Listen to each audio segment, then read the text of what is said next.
तो Newton second law with curvilinear path के video के पार्ट 2 में एक और क्वेश्चन देखते हैं। एक बार आप वीडियो को पॉज करके अच्छे से क्वेश्चन को पढ़ लो, ये बहुत ही अच्छा क्वेश्चन है। ठीक है, तो यहां पे बोला गया है कि जो 1 kg का पार्टिकल है वो कांस्टेंट 10 मीटर की स्पीड से वर्टिकल प्लेन में इस तरह के पाथ पे मूव कर रहा है, जहां पे y वर्टिकली अप डायरेक्शन में और x हॉरिजॉन्टल डायरेक्शन में है। तो जब ये पार्टिकल x बराबर 2 पे होगा तो उस पे नॉर्मल फोर्स कितना लगेगा वो पूछा हुआ है। तो सबसे पहले बात तो मुझे ये समझना है कि ये जो पाथ है वो वर्टिकल प्लेन में है, यानी समझो y हाइट है और x लेफ्ट राइट में डिस्टेंस है। तो पहले तो ये पाथ कैसा है वो समझना पड़ेगा। इस बार आपको इक्वेशन ग्राफ नहीं दिया है, जबकि वीडियो के पार्ट 1 में अगर आप देखो तो आपको जो पाथ यहां पे दिया हुआ था, ये वाला जो पाथ दिया हुआ था उसका शेप दिया हुआ था, तो थोड़ा सा आइडिया लग रहा था, लेकिन यहां पे उसका शेप नहीं दिया। तो पहले तो आपको इस पाथ को ड्रॉ करना पड़ेगा। अब इक्वेशन से ग्राफ कैसे ड्रॉ किया जा सकता है तो आपने मैथ में भी कुछ सीखा होगा, लेकिन फिजिक्स में हम जनरली जो 2-3 चीजें यूज करते हैं थोड़ा सा रफली एस्टिमेट लेने के लिए, वो मैं आपको समझा देता हूं। सबसे पहले तो हम इस ग्राफ के रूट ढूंढेंगे, तो इस इक्वेशन के रूट ढूंढेंगे। रूट ढूंढना मतलब y की वैल्यू 0 देखना है। तो आप यहां पे इसके रूट निकालोगे तो आपको पता चलेगा y की वैल्यू 0, x बराबर 0 और 3 पे होगी। यानी पहली बात, ये जो आपका ग्राफ है वो x बराबर 0 और x बराबर 3 इन दोनों पॉइंट पे x एक्सिस को इंटरसेक्ट करेगा।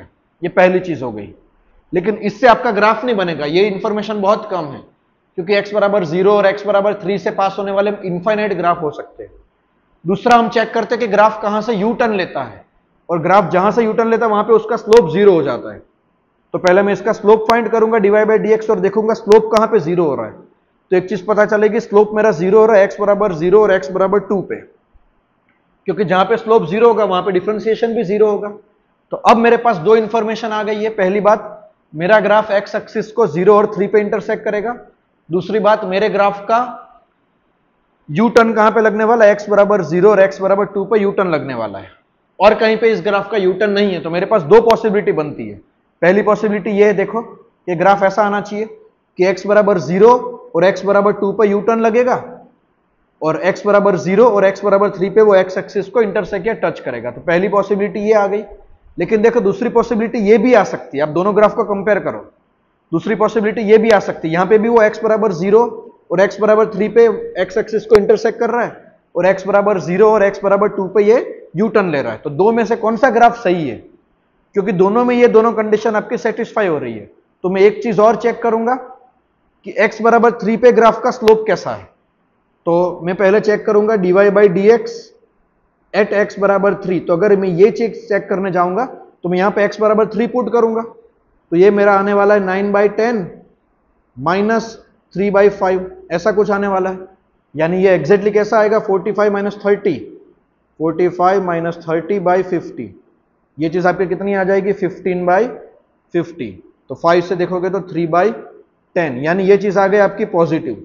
ये चीज आपकी कितनी आ गई, पॉजिटिव। यानी x बराबर 3 पे आपके ग्राफ का स्लोप पॉजिटिव होना चाहिए, जो चीज यहां नहीं है। देखो यहां पे x बराबर 3 पे ग्राफ का स्लोप नेगेटिव है, यानी करेक्ट शेप कुछ ऐसा आने वाला है।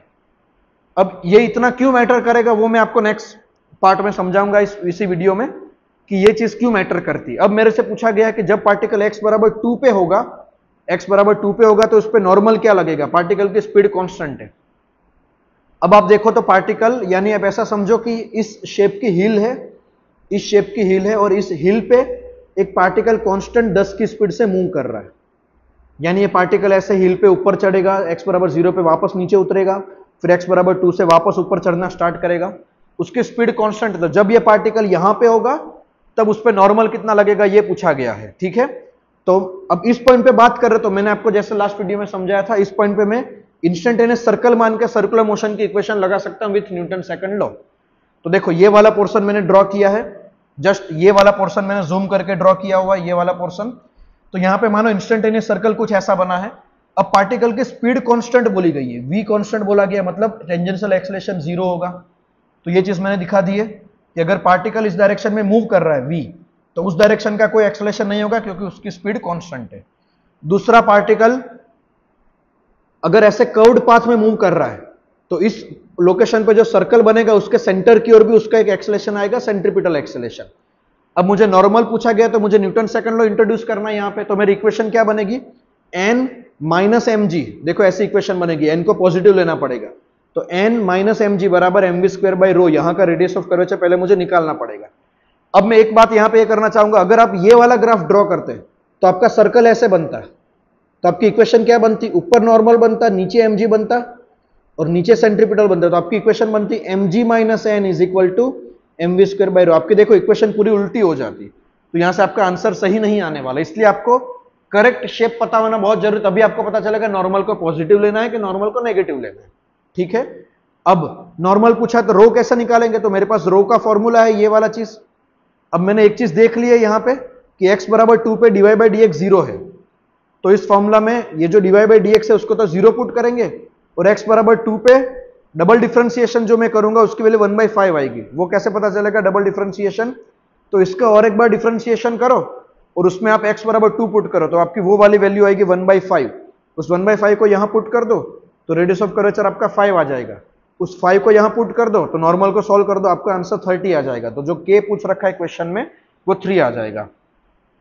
तो बिलीव करो ये बहुत ही टफ और बहुत ही अच्छे लेवल का क्वेश्चन है। इजीली आपको ऐसा लग सकता है कि यहां पे इतना इजीली हो गया, लेकिन आप जब खुद से ट्राई करने जाओगे तो आप इस क्वेश्चन में फंस जाओगे। It's a really tough question. Thank you so much.